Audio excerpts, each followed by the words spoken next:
right, welcome back to Shots in the Walk-In. My name is Renee. And my name is Anna. And today we have a very good friend of mine, Susannah Wheeler. Hey, Hello. Susanna. Hi. Hello. Thanks for having me. This is awesome. Absolutely. So far. Welcome to our So far. podcast. Yeah. Thank you. Yeah. I feel bad because we planned on doing this one in person today and I fucked it all up, and Susanna's very pissed that she has to do a video call. Yep. I've avoided it for an entire year now for all of Oh, pandemic. seriously? Oh yeah, no. I've made up excuses. I've been like, my camera's broken. I can't do a Zoom chat. Like, sorry. Oh, no. So you guys should feel privileged that my camera works again. And we do. Yeah. She did say, she was like, well, I don't know if my camera works. So it's sort of like how if I felt like getting ready today or not. I'm like, oh, maybe I'll just phone in. So yeah, it works. You're welcome. Wow. Yeah. You took your camera to the camera fixer. Yeah, I got it guy fixed for today. us. Yeah. It's crazy. Last minute. The camera fixer guy. There was a piece of tape on it, turns out. I didn't even see it. So Oh, yeah. Absolutely. Oh, yeah. I've always thought about doing that and I always forget. So, but honestly, if anyone is snooping or hacked into my laptop to watch my life, it's going to be real boring. Right. Yeah. I think they will see some titties though. So a couple titties and a couple of chins. One or two. Take your pick. Folks. So hey, what do you want? All right. Anyway, okay. Okay. Anywho, Shots in the Walk-In. Renee, what are we shooting today? We're shooting Alto Silver Tequila, you and I, but Susanna's sticking with her reg, which is. I'm unofficially sponsored by Bud Light. I'm just hoping that they'll pick this up and maybe offer me something. That's an ice little cold deal. Bud Light. Oh yeah. Is it refreshing? Well, you know what? Yeah, it is. I don't even need to drink it yet. Awesome. Cheers. Cheers. Oh, boy. What are you guys drinking? What is that? Tequila? Yeah, it's a silver tequila. Oh, excuse me. I'm only familiar with tequila. golden tequilas. I like silver. Yeah, it's a silver tequila. Yeah, cool. I could tell because it was clear, but I put two and two together. It's a dead giveaway now that you have your camera working. Yeah, I know. I can see everything now. It's crazy. The world is so clear now. Yeah, exactly. Okay, so before we get super into this, I just want to do one little news update that might affect the way that this episode rolls. I got myself a puppy dog this week, and she's asleep right now, but she might bark at some point, and if she does, I apologize to everybody, which is also why we couldn't do so it's our fault you got a dog. Sounds like a dog person. Yeah, exactly. Yep.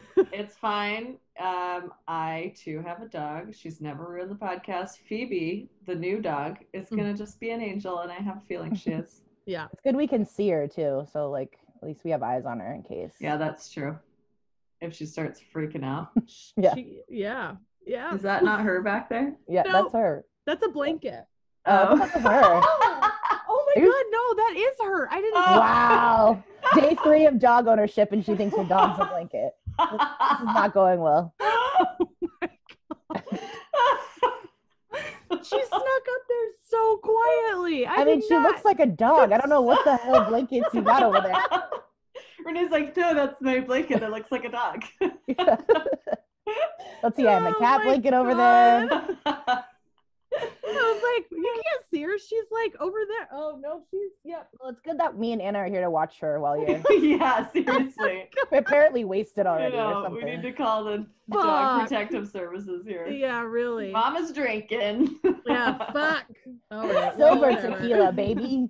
Yeah, the silver tequila. But it really, it messes up your judgment. You think dogs are blankets, blankets are dogs. Yeah.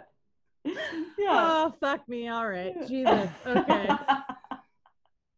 And now I transition to wine. There we go. That'll neutralize the problem. Yeah, exactly. All right. Fuck me. Anyway. Okay. Back on track. Okay, so Susanna, I've known you for, I was thinking about this the other day. I've known you for a long time. Oh, I've known your sister longer, because the first time, I don't even know if I won't say any places, but the first time that we met, I was 19 and Susanna aided in me getting into a bar. Whoa. So now I've just been criminalized.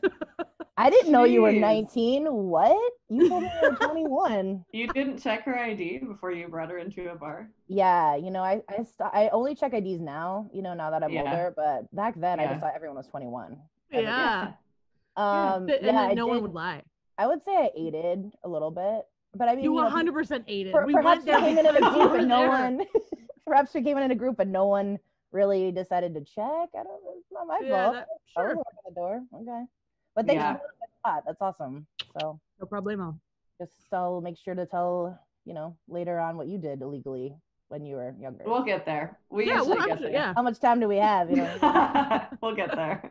Yeah. So number one, sitting on a dog that she thought was a blanket. Yeah, exactly. We could say I've known you long enough that you were, not of age yet for not of age silver tequila. Yeah. But now look at you. You're all grown up. Yep. All just doing tequila and wine. Making adult choices. Yeah. Exactly. So we have known each other well. Mm-hmm. And then of course I know Anna because of you, which is great. Yes. Bonus. Yes. Yep. Bonus. Absolutely. Bonus friends.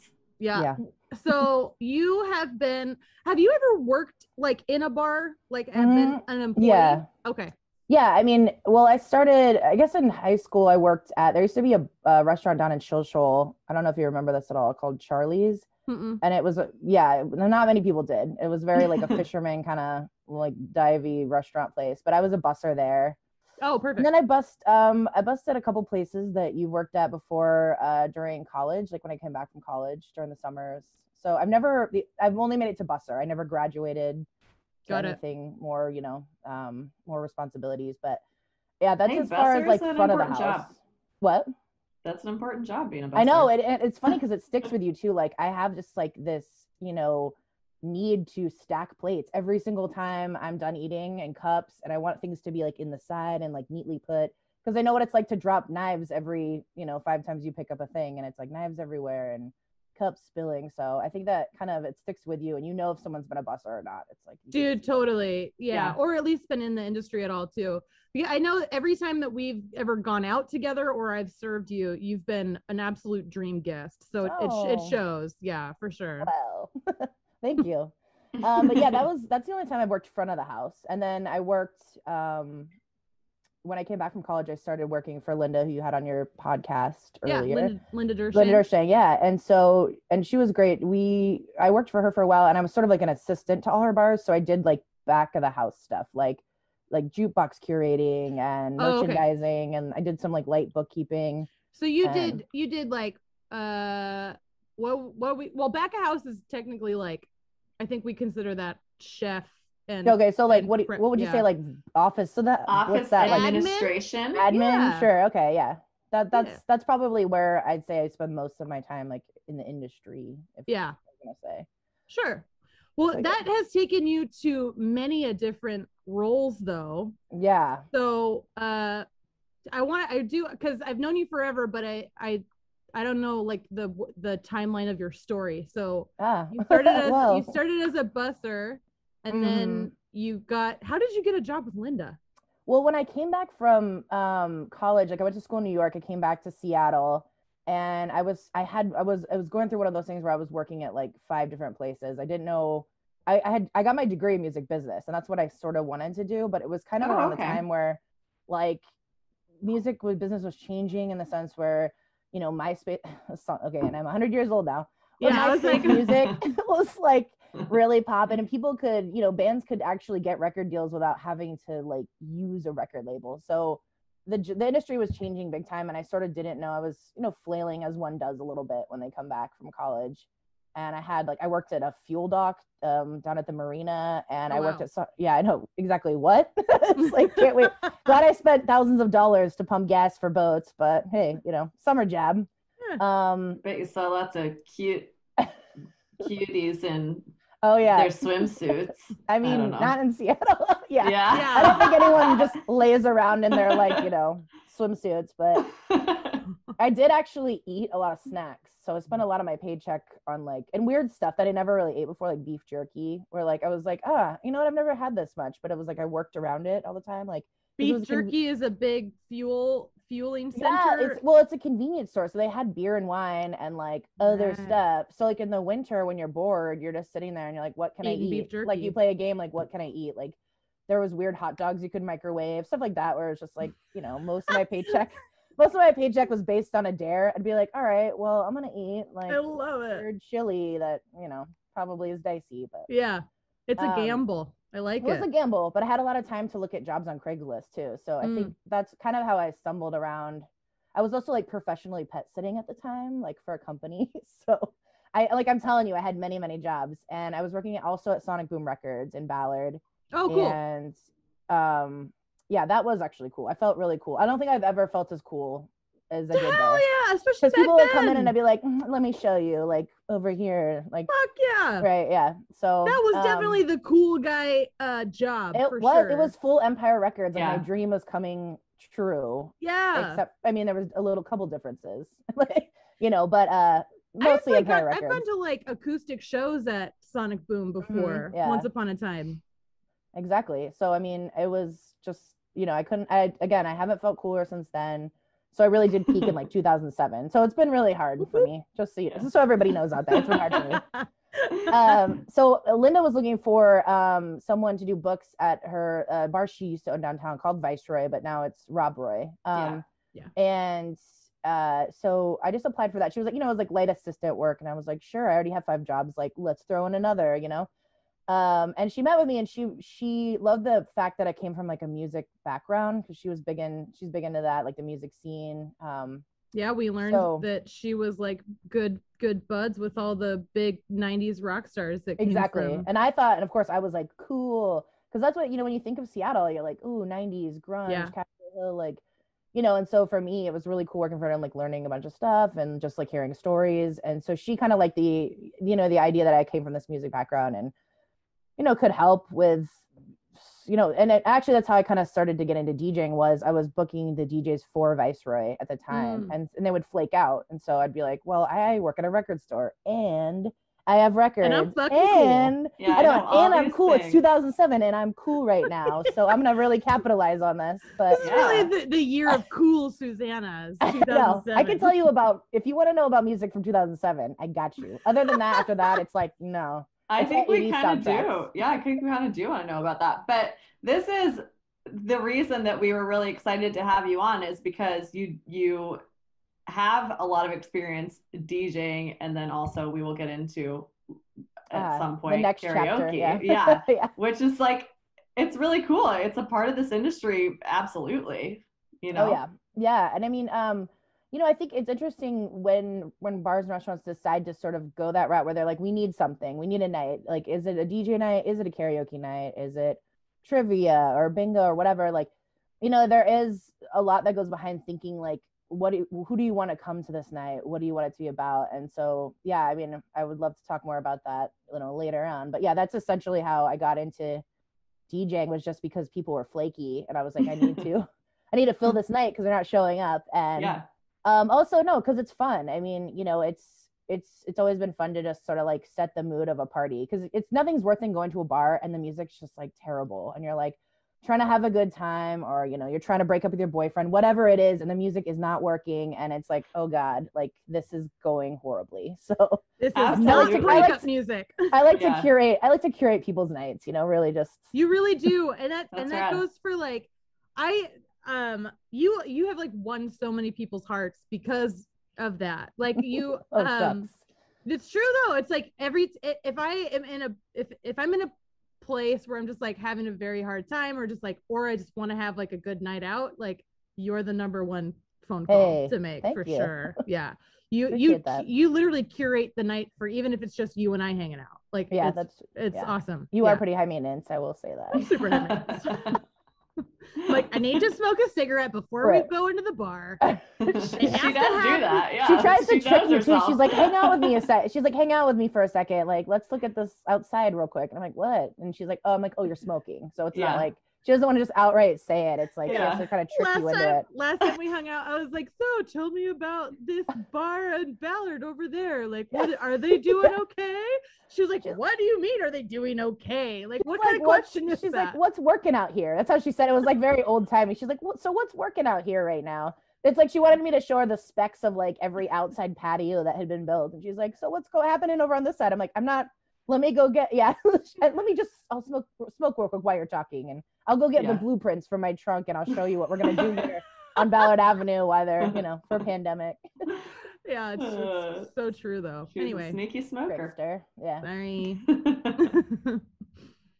She's a sneaky smoker. I know. I'm sorry. I'm trying to quit, sort of. Not really. I mean, I should. That's a good catchphrase. Just trying to quit. I'm trying to quit. Not really. I could. Whatever. I'm honest. Yeah, you are. That's true. Then. Sorry, I interrupted. I don't know. What were we talking about?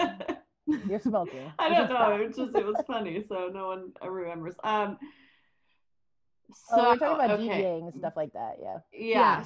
Curating the night is very importante. So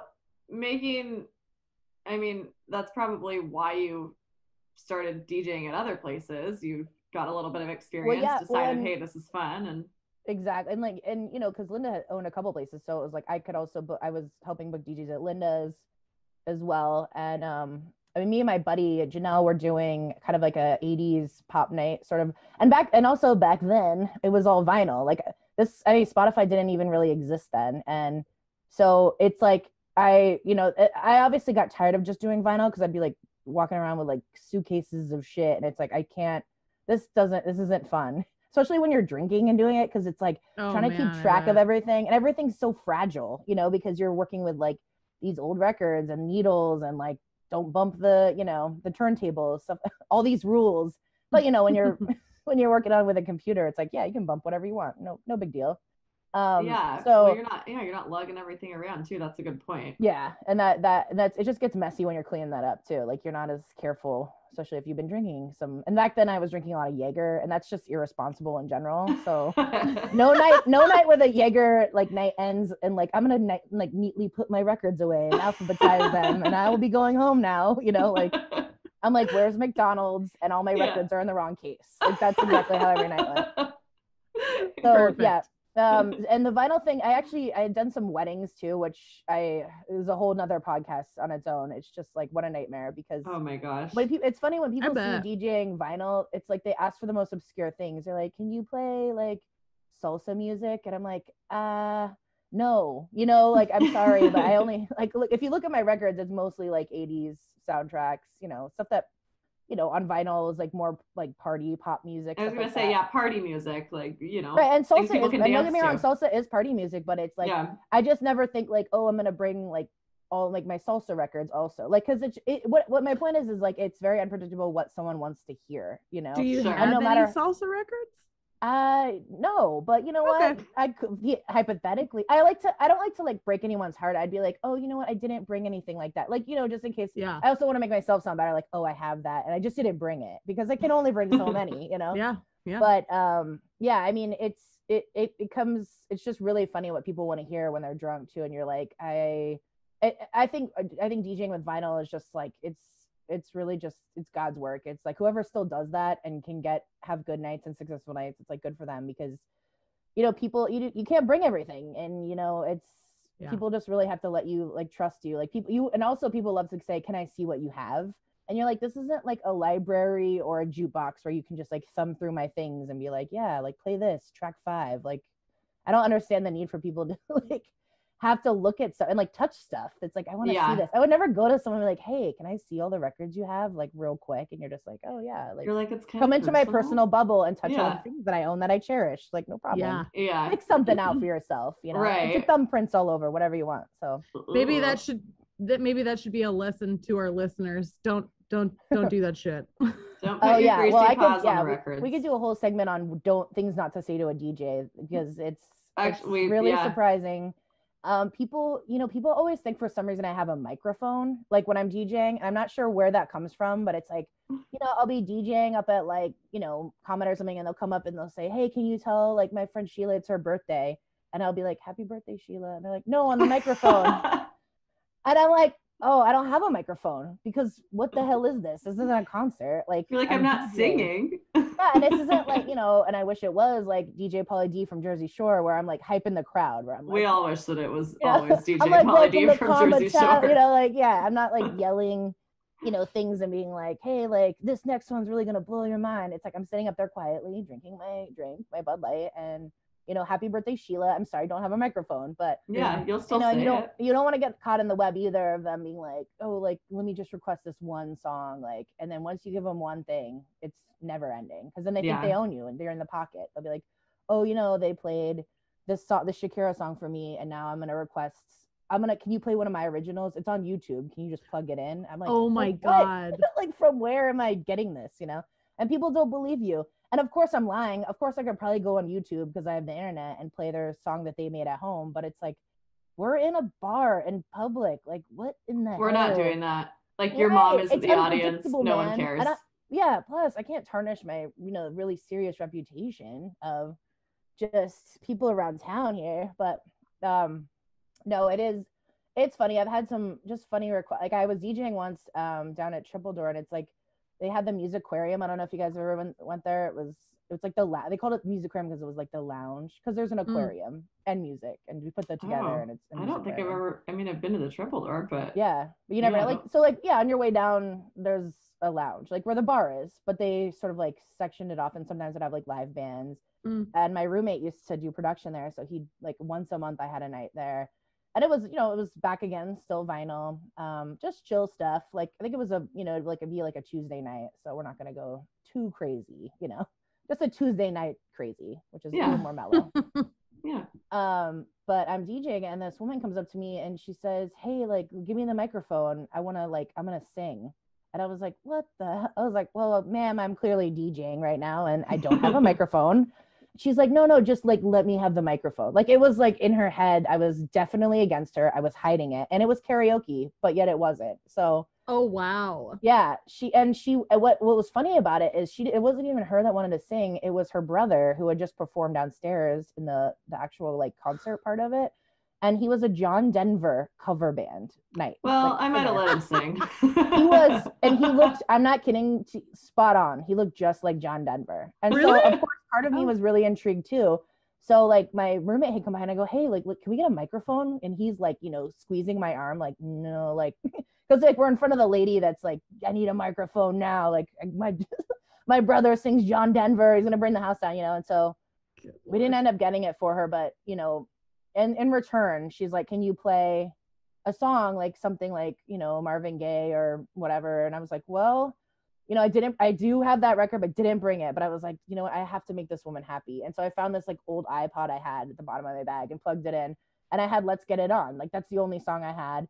And so she grabs her brother and starts dancing to Let's Get It On. And I died a little that night. Oh my God. Just so disturbing. Because he also looked like John Denver. Like, have you ever wanted to know what John Denver looks like dancing to Let's Get It On? Like, I know what trying to get it on with his sister. I don't understand. Oh my Yikes. God. That's scary. I thought you were going to say, so then she asked me just to play some John Denver. Right. But, and again, I maybe have like a John Denver record, but like in my brain, I'm not like, what am I DJing where John Denver would be like? Is it a book club or like a sipping coffee and smiling club? Like, what's John Denver gonna be like? Like the what is gonna bring the house down when I bust open like Sunshine on My Shoulder and people are like, yes, like this is my jam. Like, while they're calmly reading, I don't know, the brother sister dance and smiling. Well, I don't. What do you? That's what I think of when I think of John Denver. It's like I don't even drink coffee, and he makes me just want to like have a good morning and like like open my blinds and be like, hey world, like everything's gonna be okay and mellow and quiet. So just have like a little hand on your hip and just take it all. Oh my God, just like look out at your land. Yeah. Yeah, exactly. The birds are chirping. Look at the birds fighting over scraps in like in front of the dumpster where my window is facing. Check on your cattle. Yeah, exactly. But it's a full Folgers kind of morning. That is their like John Denver is definitely, I'd say he represents all that. And I do love John Denver. I'm not even fronting. Yeah. And now I really as I'm telling the story, I regret that I didn't get to hear that guy sing. So yeah, that could have been. To the list. Yeah, maybe that he's could still have been touring. pretty cool. I don't know. Yeah, so I guess long story long, people say weird stuff. They ask me for weird stuff. I don't have a mic. If you ever see me out, I don't have a microphone, but I will do my best to wish your friend a happy birthday.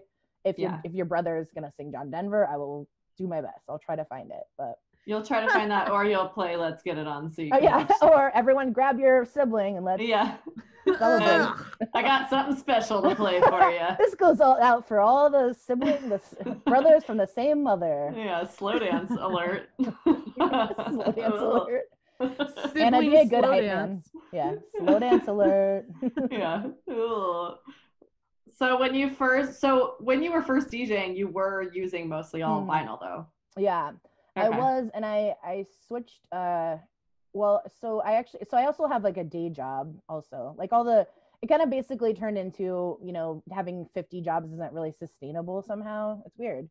Learn that the easy way.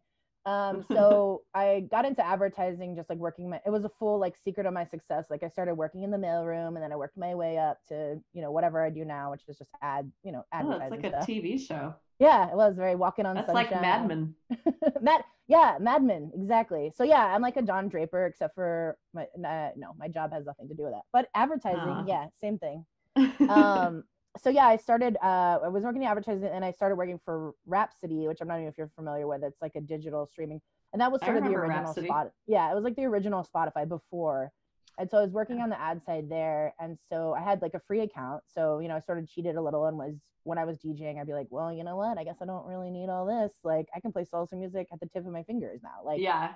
Mm-hmm. So I would use like the digital, and then some music files I had myself. And so like I would categorize myself as one of like, they say like a more of a playlist DJ or a push button DJ. Like I have many friends which I respect who actually can really work the turntables and do really cool stuff. And that's not me as much, but you find when you're out at like the kind of bars and like gigs that I do, it's people don't really give a shit. They just want to hear, Since You've Been Gone. And that one of your questions I know is going to be what song gets people going. And I swear to God, no matter where I am on this earth, if I play Since You've Been Gone, people are losing their mind. Really? Maybe it's a generational thing, and maybe it's because we all relate. Like perhaps it's the episode of Laguna Beach where Kristen sings it to Steven, but maybe it's just because that song I think resonates no matter what. It doesn't even matter who it is. Like it could be, your boyfriend, your girlfriend, your boss, I don't know, whatever. Something that anything that's been gone that you feel better about. So it just gets people going. I can see that. I mean, that's like a and like people like to that's a bop. Is that what they say? That's a bop.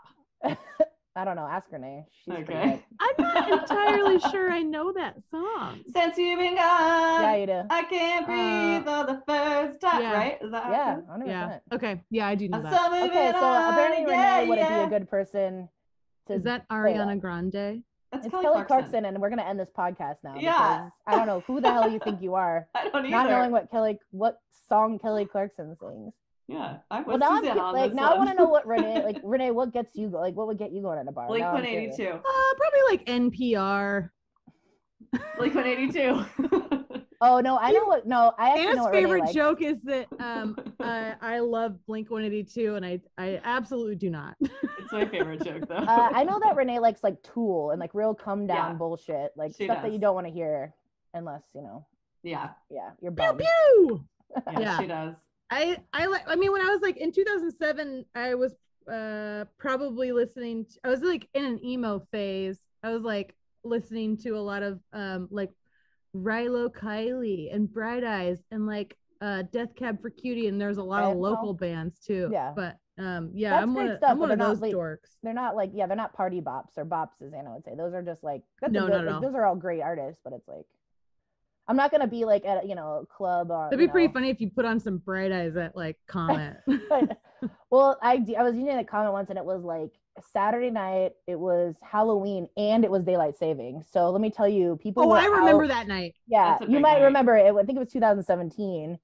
You might be scarred for life, as some of us were, but it was. Yeah, that's a big night. You can't like mess around when people are like that amped to be out and partying, and they're in like their stupid costumes, because it's like one wrong song and people will come find you. They will riot. It's like, and I try to make it like I try to play stuff too that keeps people dancing and away from the bar, because when it gets like really crowded too, people are just like frothing at the mouth. They're like, I need to, whatever. I need to get this, whatever touchdown, or And it's like they're busy dancing, they're not as inclined to be so like crazy, mob the bar. Yeah.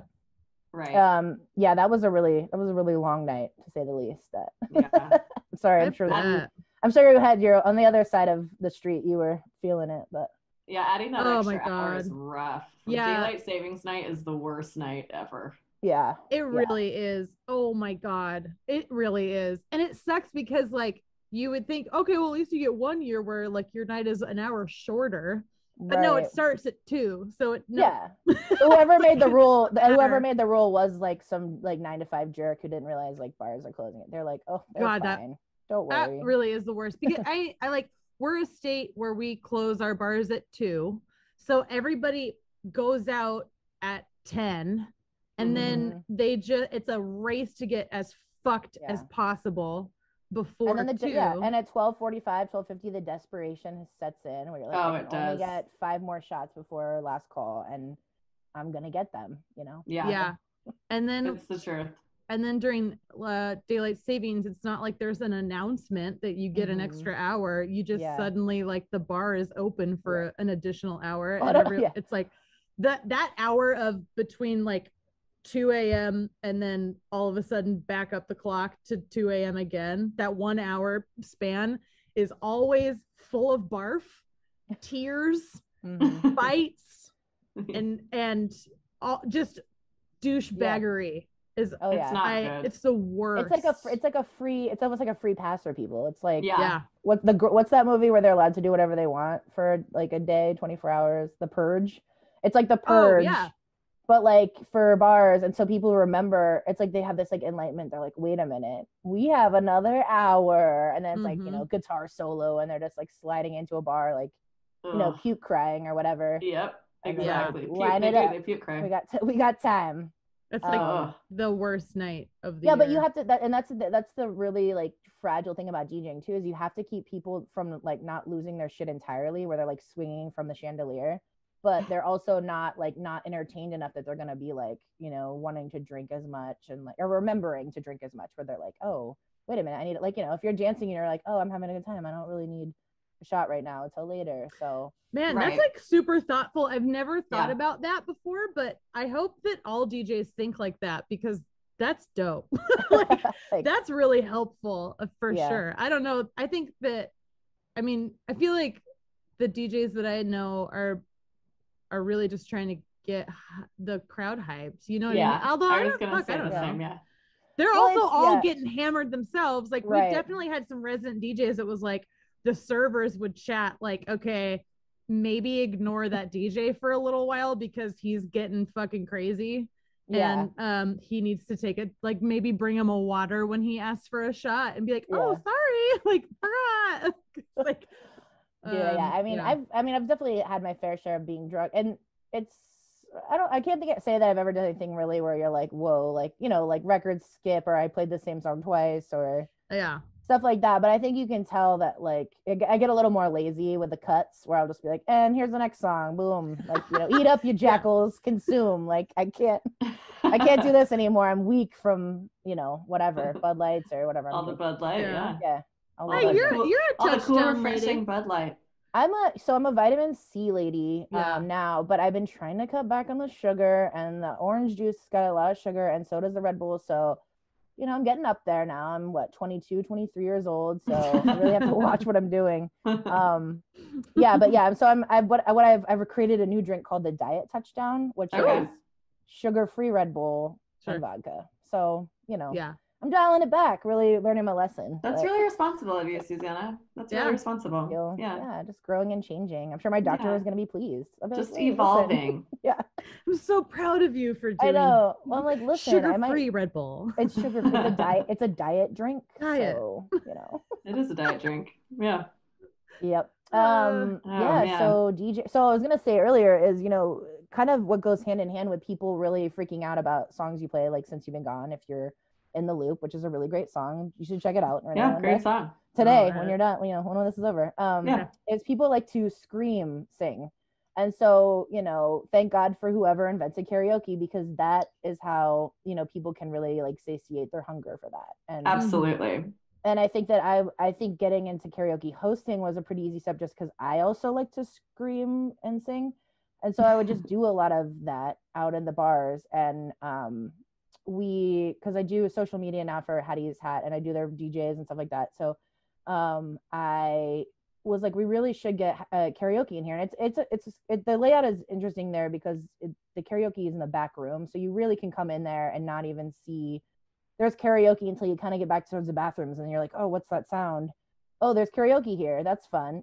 So people come back and it's a smaller room. So we don't really need to advertise it too much because of that. There's not a lot of seats, but it's fun when you kind of stumble upon it. It's super fun. It's super fun. I mean, it's very disorganized too, where like, so basically I was, talking to the owner and I was like, I would love to get karaoke here. And we had a great host for Wild TV. He does stuff all over town, but it was kind of hard to justify paying someone to do it when we weren't having really like, everything was hit or miss. Like some nights were great, some nights weren't. And so I had told the owner, I was like, listen, I'll do it for drinks. If you, whatever, let me come in here and just kind of casually host, nothing too serious. And it's kind of a running joke because stuff breaks all the time. And we're like, sorry guys, and we're not like real super professional about it a lot of times. So it's kind of like, I'm sure people that don't know us that come back there are like, what the hell is this? Like, get it together, but I think that's kind of fun, I like it. I like that about it. I mean, when you go to a place that like has a designated stage for karaoke, that makes me like sweat. I'm like, oh hell no, I'm not doing it. But that's too serious. Yeah, totally. What at Hattie's, it feels like you're at a house party kind of thing. Well, like, like the room is small enough that you can pretty much like talk to people back there. Like you can all have our own like laugh and be like, hey, like you sing next, and like it's not. Yeah, there's no real stage fright aspect because really there isn't a stage. You're sort of just hanging out. Yeah, right. Which is I think we could call it karaoke for beginners in that respect. You don't have to really like put yourself out there too much, and that's why we call it family. We call it Hattie's family karaoke because I like that. It's true too because I like it too, everybody in that room was always like all the times that I've done Hattie's karaoke, which whatever, it's been a few, probably more than a few. Everyone is like super supportive too. Yeah. They're like everyone like loves each other. Like I'm just strangers doing their best Blink 182 song. Right. Well, yeah, we're hyped for that too. I think, it's rare that there's the people in there, I think that get the most, as we call it, guff around town is people that come in from like happy hour and they've been out, like they've been drinking, and then because we do karaoke pretty late. We start at 9:30 and it kind of just goes till whenever. But if people come in hot already and it's like people that we haven't seen before and they just like want to like swing the mic around and like, get in people's faces, because it's a small space, there's not a lot of room for like roughhousing. I mean, not roughhousing, but belligerency, I guess. Sure. So that's the only time ever back there when it's kind of like, I'll be like, hey, like settle down. Like we only have this much space. Like keep your, swinging around to a minimum. But I also really do encourage, I'm a big showboater. I like when people kind of get into it, not swinging mic. Don't ever, PSA, never swing the mic at any karaoke place you go. It's expensive. What happens when people swing the mic, Susannah? They either the cord comes out and it flies and could hit somebody, or the mic drops and it gets dented. And we have, like a lot of places that I go have the cordless mics, but still people, I don't know what it is. Something about people in a microphone in front of them, it changes them.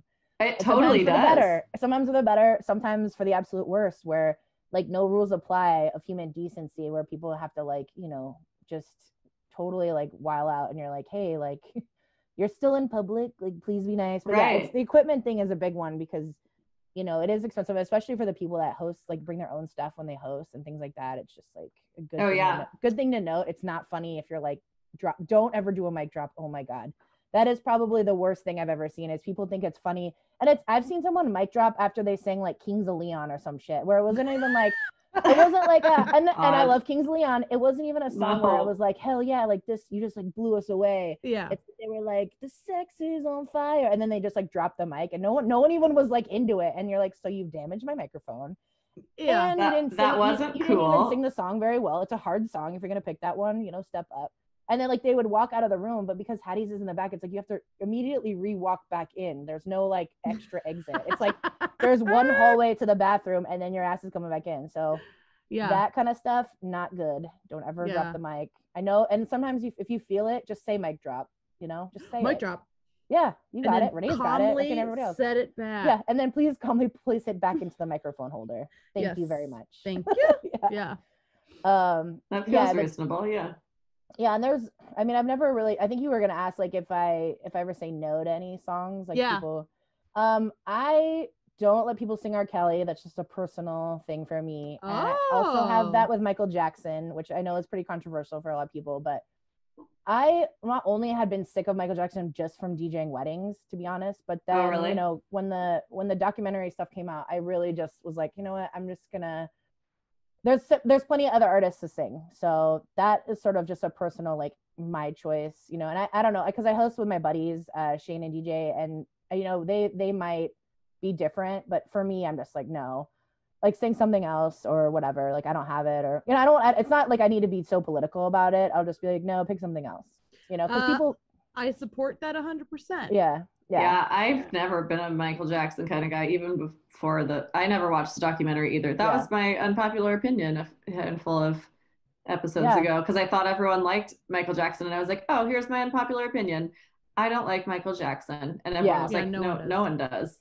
Well, and I think, you know, and even again before like that documentary, there was maybe 2 songs I could do. Like Man in the Mirror, sure, you know, Dirty Diana, love it. But people never want to sing that at karaoke. They want to sing the really like Billie Jean, you know, ones that you've heard 700 times. And you know, I'm actually like, sadly to admit, I'm getting that way with Queen now, because people love to sing Bohemian Rhapsody, but I feel like it's just been oversaturated on the radio too, where like I love Queen, but I'm just, and the movie came out and it was like this resurgence of Queen. And you know, while I love Wayne's World, I just can't hear Bohemian Rhapsody that many times in my life and really still enjoy it. That's fair. Yeah. I won't say no to it though. If someone wants to sing it, you know what song actually, and this might surprise you guys, I'm so sick of, I'll let people sing it, but I'm so sick of Four Non Blondes, What's Up? You know that song? Is. You do. 25 years and my life is still trying to get up that great big. You know, you're like, really good at that. It's like, what's going on? And so I cried. Yeah, of course. That's a popular request. Interesting. It is. I think, and I want to say I think it's the elder millennials and maybe just the millennials, but that song hits for people because I think, you know, the sentiment of it is like, I wake up and I'm like, what's going on? Like, what's with my life? What am I doing? On? And when you're drunk and you're feeling your feelings, you're in them, you just want to scream and be like, hey, yeah, because who knows what's going on? None of us. I don't know what's going on. Yeah, that would be a fun. That would be a fun karaoke song. I feel like. Oh, it's totally fun. But whoever is singing it, right? Yeah, I swear to God, every time I go in the water wheel, every karaoke night, someone is singing that every single time, and it almost becomes like this background.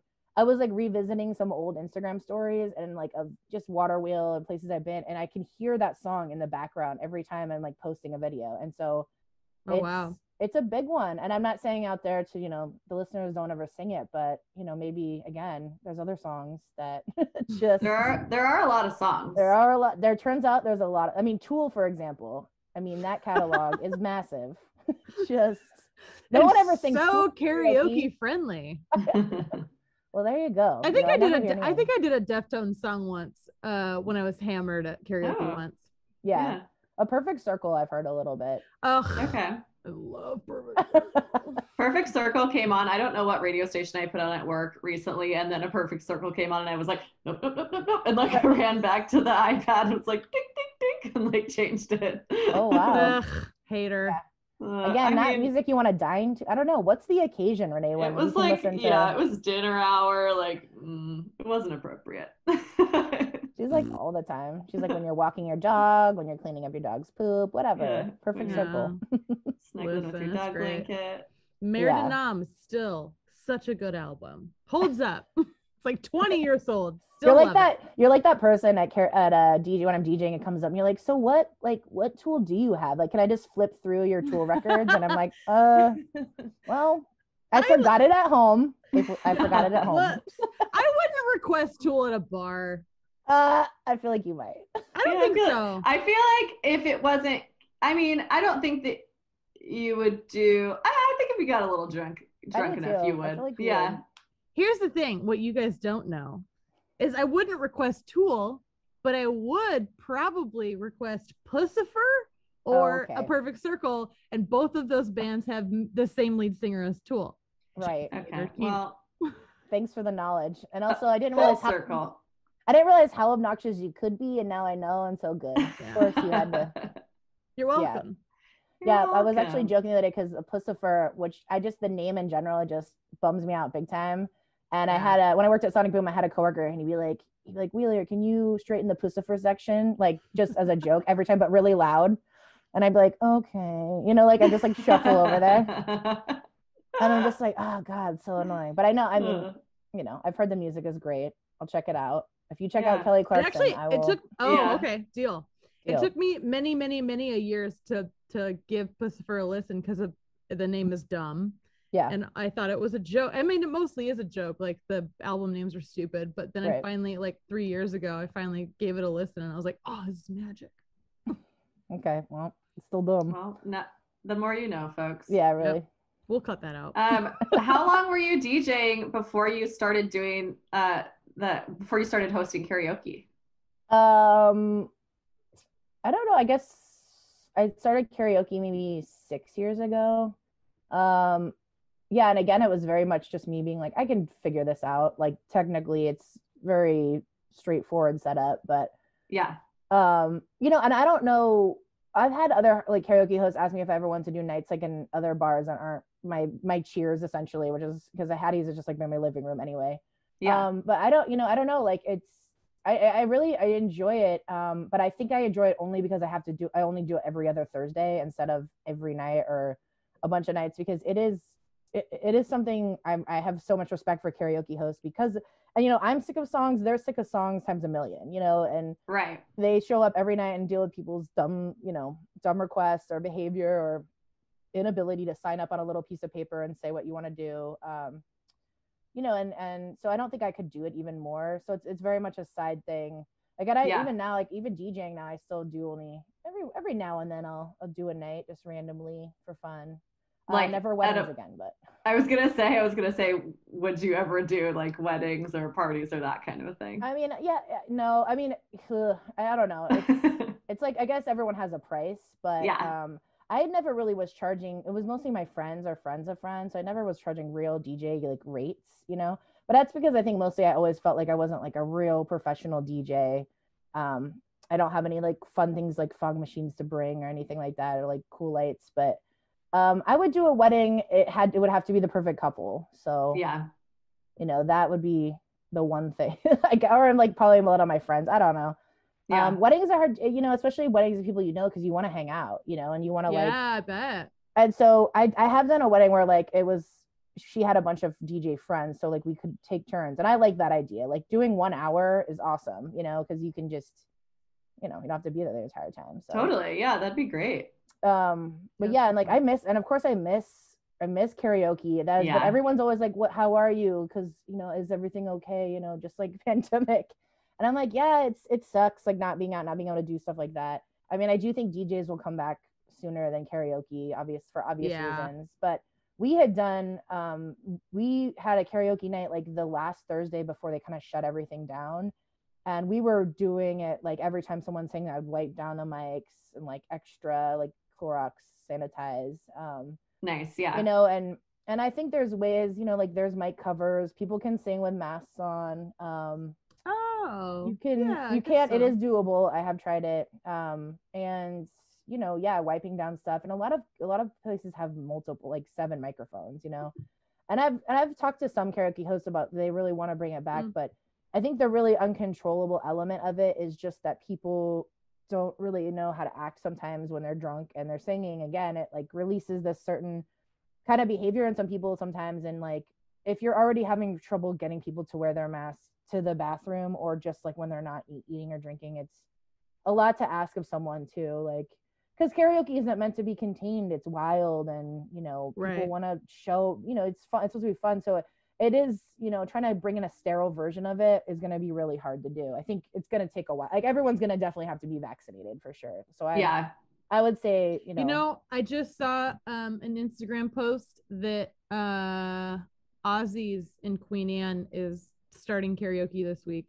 Okay, yeah. I mean, I've heard And I always I always worry about the health and safety of the people that have to work there that have no choice. You know, like the bartenders and servers. I'm not sure why they weren't in the first or second round of being vaccinated, but yeah, no kidding. shit. Every bartender I've talked to is like, no, I absolutely don't want karaoke back. I don't want one more thing that I can't control. Yeah, absolutely agree with that. And I agree with that too. I think it's not fair to put these certain people in that. I'm sure you guys have talked about this a bunch too, and just like in that situation where you're not getting vaccinated and you don't have a choice, you have to work, or you're not getting unemployment, or all sorts of stuff, you know, or you have to work because you need the money because you're trying to live and eat, which is crazy, you know. Yeah. Oh yeah. Yep. But I am in that position right now. I think that if a whole bar restaurant was like, yeah, let's do this, let's bring karaoke back, it'll help the business, because you're also in that sort of like weird, you know, situation where you're like, we also need business to make tips, so we have to be here anyway to risk our lives. So, you know, I don't know. I think if everyone was in agreement, I don't think as a karaoke professional and award winner, which we haven't even talked about yet, you know. Look at there. Yeah, I think I wouldn't want to do it yet at Hattie's. I think it really it's not the right time. It's not the right time, man. Like we really just need to readjust in how to be in a bar at all. I still feel very weird every time I go into one, and it's never comfortable, you know, because there's always someone in there that can't put their mask on. I just don't understand it. It's baffling to me, but I don't know. Yeah, it's the truth. Unfortunately, you're rolling the dice when you're you know, letting people in, that especially people who haven't been out in a while, and so maybe they just don't remember. And yeah, and that's the thing. In my experience, I mean, I've been back at work for about a month now, and you know, it's like for the most part, people are kind of getting it. It's been a year, you know. We could go on about how we could like literally train a ferret faster to put a fucking mask on while they're walking to the bathroom. But it's like, once, you know, people are usually cool about it. Okay, yeah, cool, no problem. Oh, of course, I'll put it on when the server comes up. But then they have a drink and it gets a little more lax, and they have 2 drinks and it gets a little more lax. And then, you know, it's just kind of how it goes. And that's why people do go out to restaurants and bars, so they can kind of let loose a little bit. That's the whole fucking point, right? Yeah, right. Totally. So it's just a weird thing right now. And yeah, I think that's a really good point. Adding back an activity where everyone is meant to let loose even more, kind of like push it a little further. And like putting restrictions on that activity that feel very weird, you know, because people, it's like, hey, sit in this stool, wear a mask, and you're going to be here, and you can sing, but you can't move around, and you can't, you know, no knee slides or jazz splits. Like your ass needs to be in this stool. Exactly. Yeah. And like maybe that's fine if you're singing Jewel, but you know, if you're singing, well, yeah, if you're singing Since You've Been Gone, you want to be able to like, you know, get out there with the people and be with them. So yeah, it's a party. It's a tease. Yeah, I don't know what people do. I can't do jazz splits. When you're hosting karaoke, and I mean, I enjoy karaoke. I think it's really fun. I usually am very nervous, but then once I sing one song, you like can't rip the mic out of my hand for the rest of the night. Right. I think it's great, but I do know from going to karaoke that usually the host tends to sing several songs throughout the night. Yeah. What are your favorite songs to sing? Oh boy, I knew that was going to come.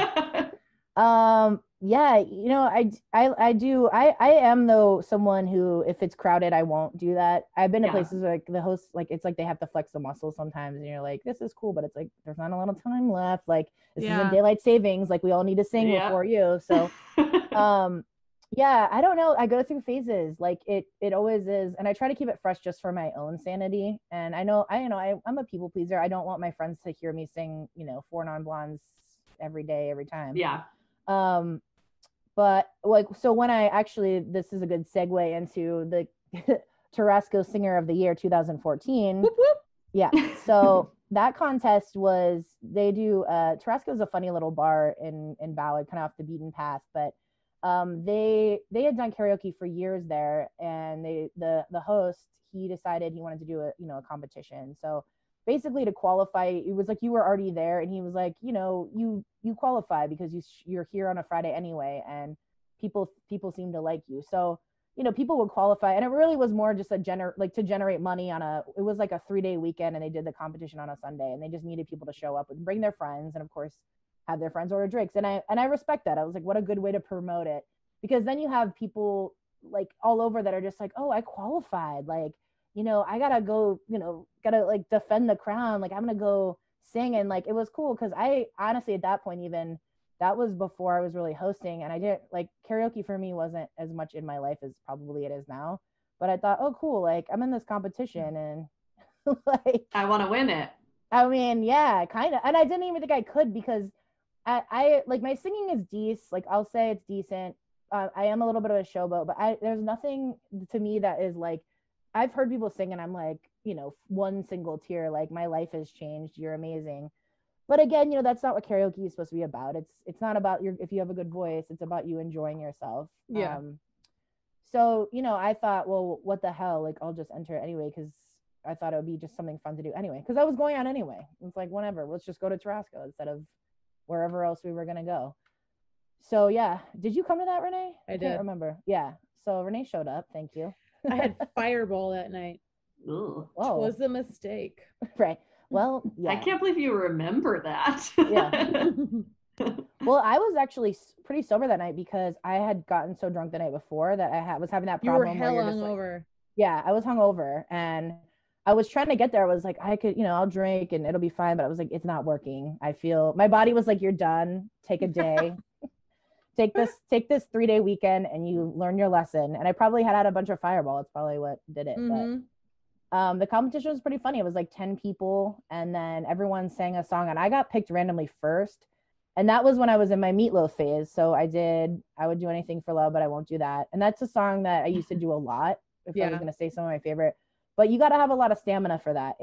You're moving around, you know, your leg kicking, your air punching. If you're doing, you know, if you're like me, I guess, but, if you're doing it right. I have just to let you know, you probably don't know this, but I like to set pictures for like my close friends on my phone, like profile pictures. And your profile picture is you singing Meatloaf. Oh, lovely. During karaoke. Yeah. Oh, I'd like to see if only she could hear it when you call. Yeah. Yeah. No. And Anna's is a high school portrait. Oh, that's kind of cool, actually. It's hilarious. Different worlds, I guess, you know. Yeah. One's singing Meatloaf, one's graduating high school. Yeah. Yep, I sure did. Yeah, so I sang that and I got to a point where it was like I was tied to go onto the last round, which was 3 singers. And so what they did was they said, okay, we're going to have the 2 most popular karaoke songs. And then you guys are going to battle. And then it'll be like, you know, whoever wins that. And so the songs were Living on a Prayer and Don't Stop Believing. And I was hoping for Don't Stop Believing because I've sang that one many times, but Living on a Prayer I haven't ever really ventured into. And of course I got that one. So, you know, it was fine. It was fun. I think honestly, like, because I had this crowd of friends there that they were like so ravenous for me to win that if I wouldn't have gone on to the next round, like there would have been like a problem at the bar. Yeah. And I felt so bad for the girl I was singing with because she was great too. Like her stuff was good, but you know, she didn't have the numbers there. You know, I had Renee there and she was really representing. On Fireball. On Fireball, Renee. That's like the fucking Hulk over here. Yeah, just really. Like threatening the bartender, like if she doesn't win this shit. Yeah. I'm like, my friend's on Fireball over there. You might want to just let me win. She might. I don't know what's gonna happen. She's gonna freak the fuck out. Yeah, exactly. Yeah. Yeah. So then the last round was this guy who did Love Potion number 9, it was cool, but it was like, you know, that's kind of old school. Nothing. No show stopping. And then this kid who was really great. He was a regular there, and he did a really he rapped. He did a Macklemore song really well. Like that was his bit. Like he could, you know, and it's a hard song, and he did it well. But that was his only thing. He had no other ammo. So like going into the final, he didn't have something planned for that, and he decided to do Eminem "Lose Yourself," which was just sort of a funny pick when you're like you only get one shot. Like, and that was him. He was Eminem. I mean, wow. He was Lil B Rabbit up there. Wow. Lose Yourself. But unfortunately, he choked. He you know, he dropped a couple of bars and he was nervous. Did you say he lost himself? He lost himself. Wow. I got that reference. Well, thank God. It's like, who do you even know? You don't know Eminem. You don't know Kelly Clarkson. Jesus. Your poor dog's going to grow up with no musical, you know. Yeah. No musical teachings. It's okay. Yeah, so mine was, and of course this is where this is me full showboat mode. I did my mashup of I sing Wrecking Ball, Miley Cyrus over Nothing Compares to You, which is a song that's it was like, really it lives in the world. It's like a song out there that I heard once, and I was like, I could probably do this karaoke if I timed it right. So yeah, it's I'd say it was a sure thing just because of like obviously the creativity behind it, but yeah, extra points for sure. Yeah, but I feel bad because one guy dropped the song and the other guy just sang something kind of boring, so it was like, you fucking deserved that win. It was so awesome. Jaws were on the floor, and I was like, yeah, that's my girl. Right, Fireball Hulk back there just freaking out. Well, actually, what's really funny about that is the prize was you get it was a margarita a day for the rest of the year. But because I don't drink margaritas, I was like, can I just get a shot of Fireball every time I come in? And they're like, sure. So for that whole year between 2014 and 2015, you could find me every single morning right when Tarasco opened. I get my shot of Fireball, go to work. Because you don't drink coffee. Right, exactly. Yeah, that's right. So I really like it was a little laminated card I got. So I really used it. It was really worn by the end of that year, just showing my card around. But you earned it.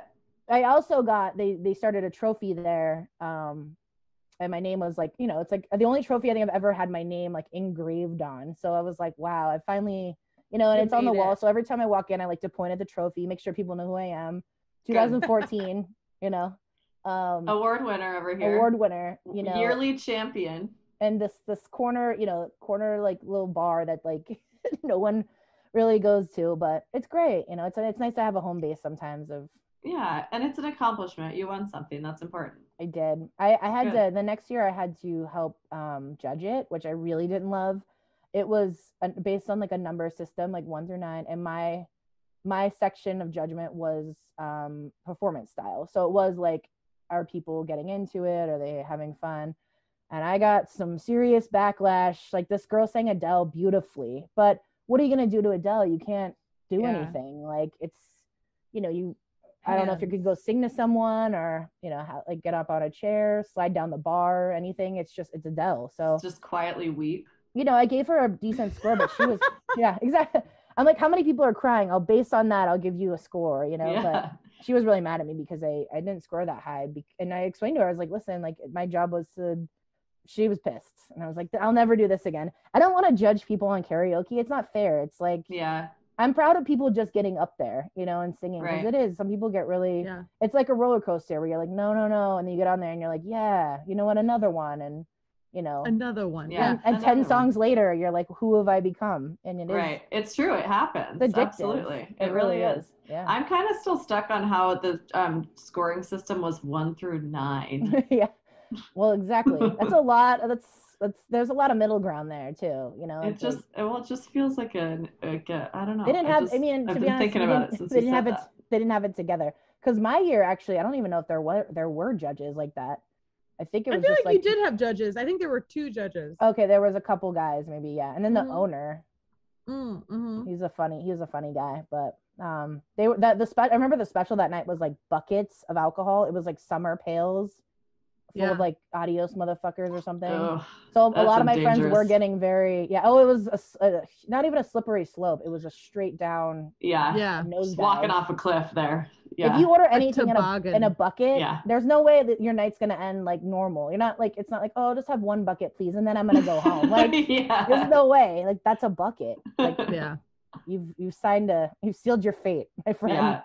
Shoveling buckets full of blue alcohol in your face. No, that's not good. That sounds fun though. See, I miss stuff like that.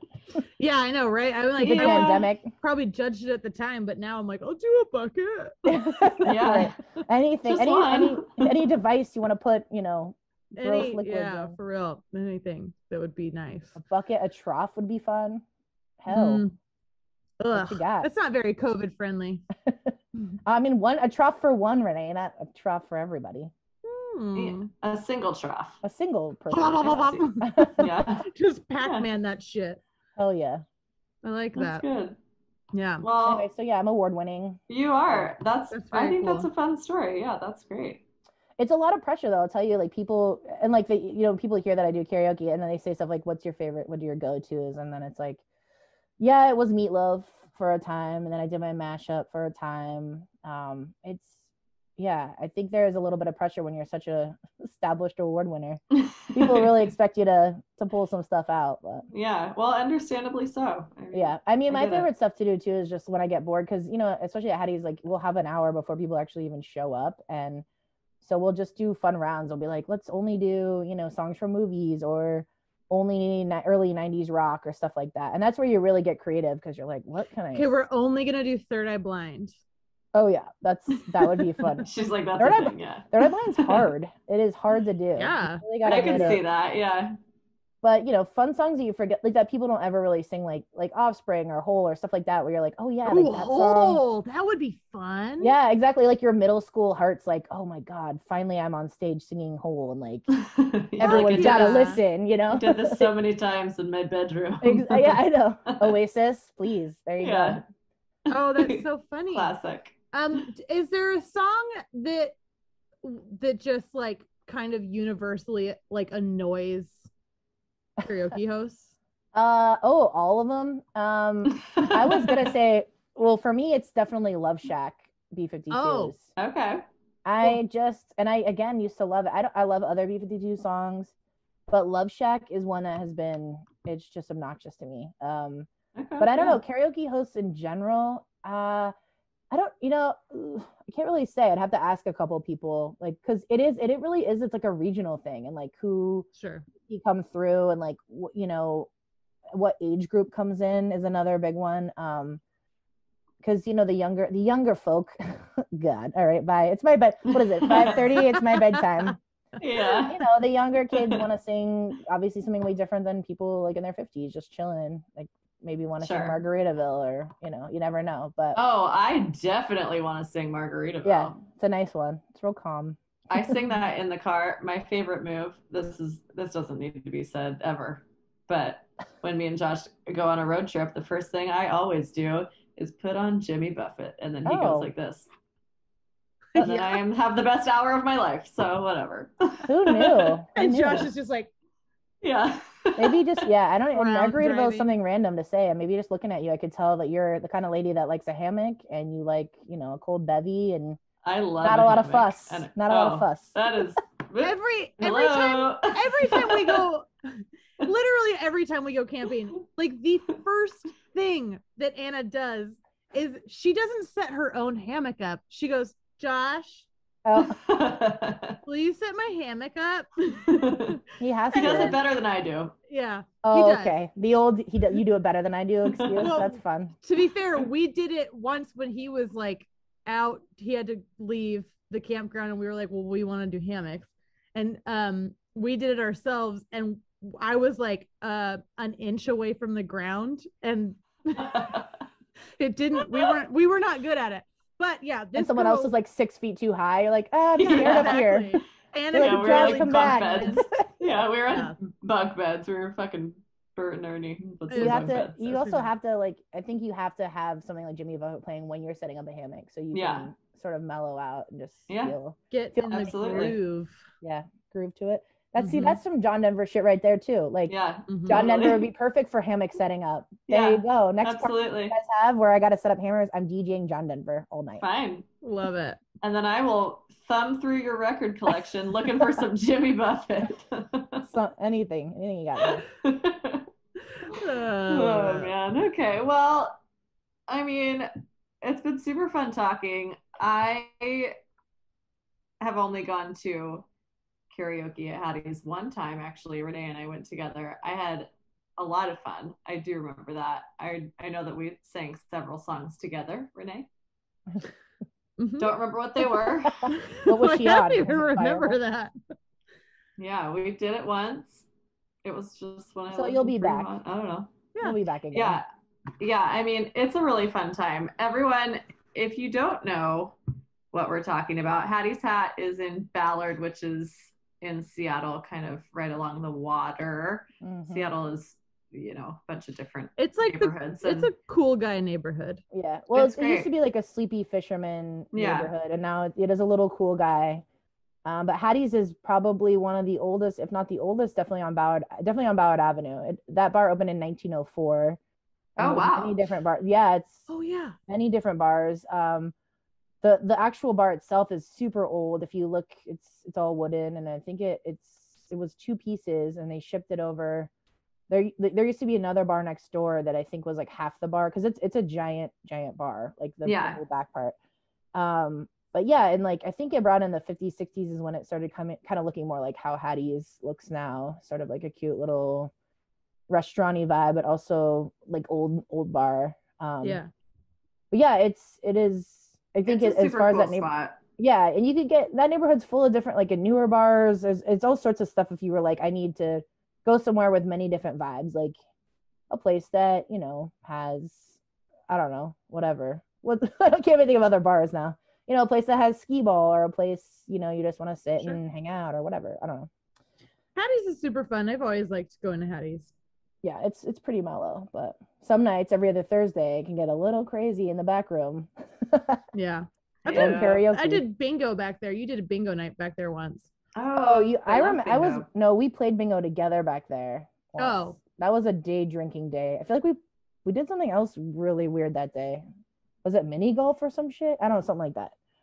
But we played bingo, I remember. Probably. And yeah, bingo is hard because you have to have the attention span. Like, if you're drinking and you're drunk, like, karaoke is a little bit easier for like people who can't pay it. Like, you're like, next song, but when you're bingo, it's it's number calling. So yeah, it's true. Trying to like really get the party going, you're not gonna be like, let's go to bingo.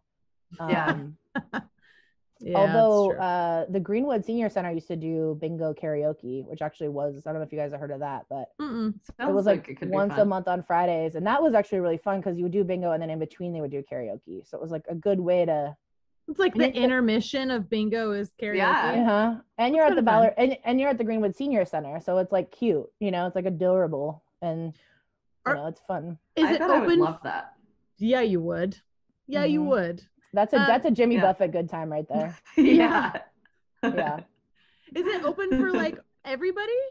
Yeah. Well, you buy tickets, and then it's like big long tables, and you bring your friend. It's not just like only for like the seniors that like go there, but they're mixed in. They work there and stuff. So there is a nice little age range, and like people are so sweet, and that's cute. It's fun, and the prizes are good, because that's the other thing is, if I want to play bingo, I want to get something good. I don't want to just.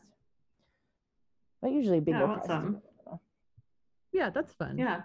Okay, well, we'll have to do that also. Well, as soon as this, gosh darn, really, as soon as we can just get vaccinated and, things move along a little bit, we will. Oh, yeah. Definitely. I'm doing I'm doing a day. I'm doing a bingo day. I'm going to go DJ somewhere and then do karaoke.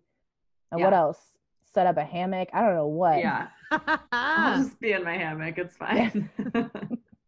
Yes, I love it. Well, that's rad. We're always a big fan of coming to hang out with you, and definitely when we're able to again, we will come and do some karaoke and see if you want to go to Senior Center karaoke bingo with us. Yeah, I'm down. Awesome. It's already a yes.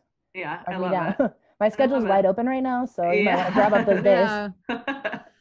Oh my goodness. Well, absolutely. Everyone, if you find yourself in the Ballard neighborhood of Seattle and it's not a pandemic any longer, visit Susannah on a second Thursday. And fourth Thursdays of the month.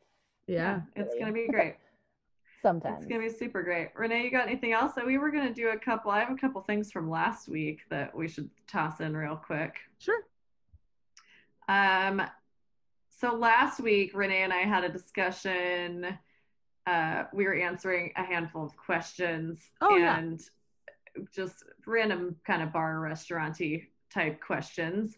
And we ended up kind of talking about what, you can really do to annoy a bartender, or kind of what happens if you are a dick to the bartender, if they'll mess with your shit. Anyway, we had several responses on social media. I'm just picked a couple right here. Let's see. Kevin messaged us. One thing I used to do when someone was an asshole was pour them well when they ordered Goose, Tito's, whatever, which is illegal and a dick move, but hey. And then he has this emoji. Shruggy. The shruggy, yeah. Well and then deserved. he says, yeah, absolutely. And absolutely. Yeah, I think everyone's definitely done that. Let's see. At blank, I won't say the name of the bar because it is still there and it is a very well-known place. We had a regular who was a huge asshole. He owned a restaurant, so he should have known better. Yeah, sounds about right. Sounds like a lot of people we know. Always ordered a Blanton's. Oh, and he only ever got Evan Williams. So is that like you? I feel like you might would know the difference on that one, right? Like that's a pretty big jump, no? Yeah, well, significant. Yeah. Apparently, this asshole. If you're drunk, though, perhaps brown is brown. Like liquor wise, you're just like whatever, you know. That's too funny.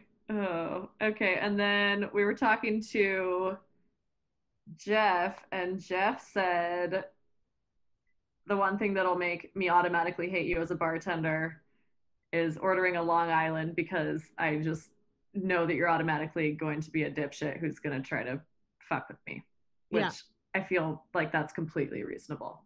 Long Island or like AMF or that kind of stuff. Guess what? If you order that, we all know that you're just kind of a dipshit. Yeah. That's the perfect word. Yeah. Is there ever an outcome that's not that? Like, have you ever had a night where you're like, these guys are going to be the worst because they just order and then they just sit nicely. Yeah, and they tip you over 20%, and they say please and thank you. That's never happened ever at a bar. The only time that's ever happened was some Seahawks players used to come in on Tuesdays a lot at Havana, and this like pretty new player, but he was popular at the time. He came in and he was like, they're all fucking young when they start. This is like he was like 22. 22, yeah. Yeah, totally. And he was like surrounded by these girls. They're like, oh my God, let's get drinks. Let's order AMFs. And he was like, I don't drink. So I don't like whatever you want. I don't know anything. And I was like, you do not want an AMF if you don't drink. And he was like, oh, really? Like, I don't know what that is. Like, I just want something like light. I was like, okay, I'm going to make you something. And like, but please don't drink an AMF. And he was like, oh, okay. Like, and he was really sweet, but he bought this whole group of people, like all these fucking AMFs, Long Island shots and stuff. But he was just like, so happy. He was just like, I'm like famous, you know? I was like, this is my fame. And that people are paying attention to me. But he was like so scared of being, like hammered and so anyway, I watered down his drinks hella. That was like the first time that someone's like needed to you have saved his night. I mean, he could have, like if you would have just been like, whatever, here you go, like he probably would have been like, oh no, what have I done? I've time traveled to a terrible time of really. I'm sorry. Let me ask you a question. And he did tip really well. It's like young sports players are kind of known for being horrible fucking tippers, but he was great. So that's when people order that, because I really actually, this just brings up a question. Like, if you order a Long Island or an AMF, is there more alcohol in it than like other drinks you could order? Is that the point? You're getting a double, is what you're getting. Okay, because I know there's different kinds of alcohol in it, but I just didn't know. I feel like everyone always makes it seem like you're getting extra alcohol in there. You're getting a double. I mean, people think that it's like super crazy strong. In Washington State, we're only allowed to pour a double ever for one person. Okay. Otherwise, good to know. Yeah, that's all. I mean, I'm sure that at some places that happens, of course. Right, you got all those bottles. By law, it's a double. Right, yeah. Okay. Well, we follow the law around here. Oh, absolutely. You're more likely to have like an accidental heavy drink with a Long Island because there's so many things that go into it. And a lot of bartenders, especially if you're at a speed bar, are going to grab all those bottles at once and dump them. So as you would. I mean, how long would it take to just like pick up each one and be like, and a little bit here and a little bit here? I don't think I've ever seen a bartender pour Long Island without looking like they're over it completely, because you just grab all the shit at once. You're like, fuck this. Like, here you go. Drink up. You know what? I actually made about 8 AMFs last night. We have one of our front of house staff is out this whole weekend because he had to get a COVID test. His roommate came into contact. Anyway, I had to move people around, and then I had to become the bartender for this weekend. And we had one of the last tables of the night. They just came in to drink last night. 2 rounds of AMFs. Blech. I was like, oh man, this is how we're ending things. What was like, were they young, would you say? They were younger, yeah. Okay. They were younger. There's still like, I think there's just like this, it's almost like an urban legend of like Long Island's and AMFs being like the magical drink to get you the most bang for your buck. And like, yeah. And again, like, yeah, I mean, a lot of places will use that like pre-mixed, what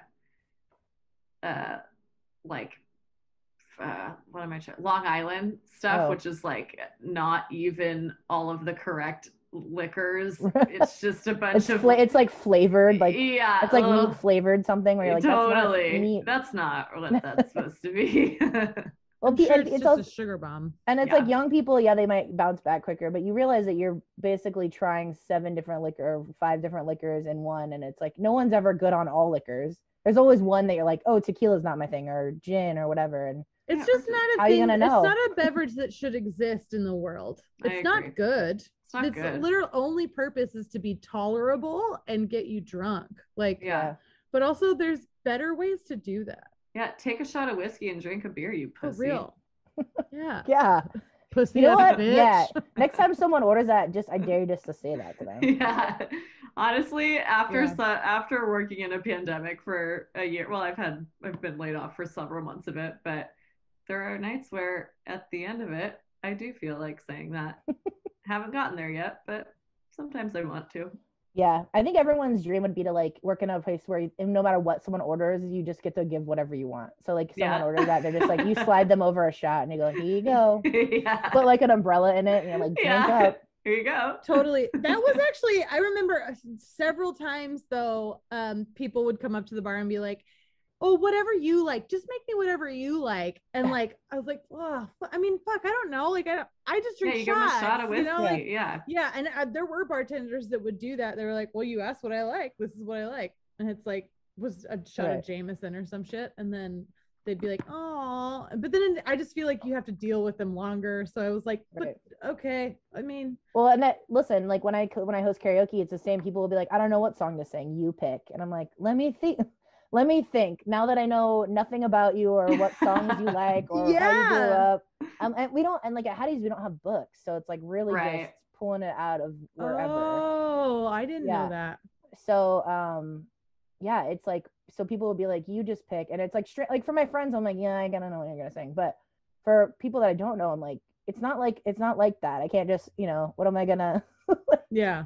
Because some people don't know obvious songs. Renee proved that tonight, but it's like some people don't know popular stuff that like you would think a lot of people know from the radio. So that's true. Well, yeah, not everyone likes the same thing. That's just what makes the world go round. I need to think of like the shot equivalent of a song where I can just like throw that out and be like, here you go. This is my favorite, And I'll think on that. I'll think on it.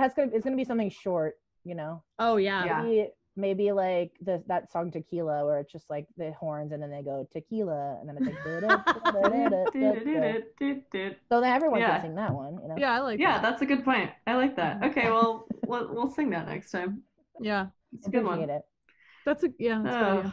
All right. Well, we're gonna let you go because this is it's been a good conversation. But all this talk of drinking too, and I'm like, I know, right? And I really have to pee all this talk of drinking. Oh shoot. Okay. All right. Well, Renee. Renee. What can the people do to listen to this podcast more? Renee, tell us how we can all help our podcast, Shots in the Walk-In. There it is. Please make sure to download and subscribe, and also reviews really help us a lot. If you want to be a guest on the show, you can go ahead and DM us on Instagram, or you can send us an email at contact@shotsinthewalkin.com. We would love to hear from you. We would love to know your thoughts. If you have any input on an episode, let us know. We want to hear from you. So that'd be great. That's true. We do. All right, Susannah, it was good seeing your face. Guys, can't wait to see you. Got your camera fixed for us. We feel. Oh yeah, you know what's weird? It's kind of going out again. Oh shoot. Okay, well we'll let you go. All right, thanks guys. All right, thank you. Bye everyone. See you all next Tuesday. Bye. Bye.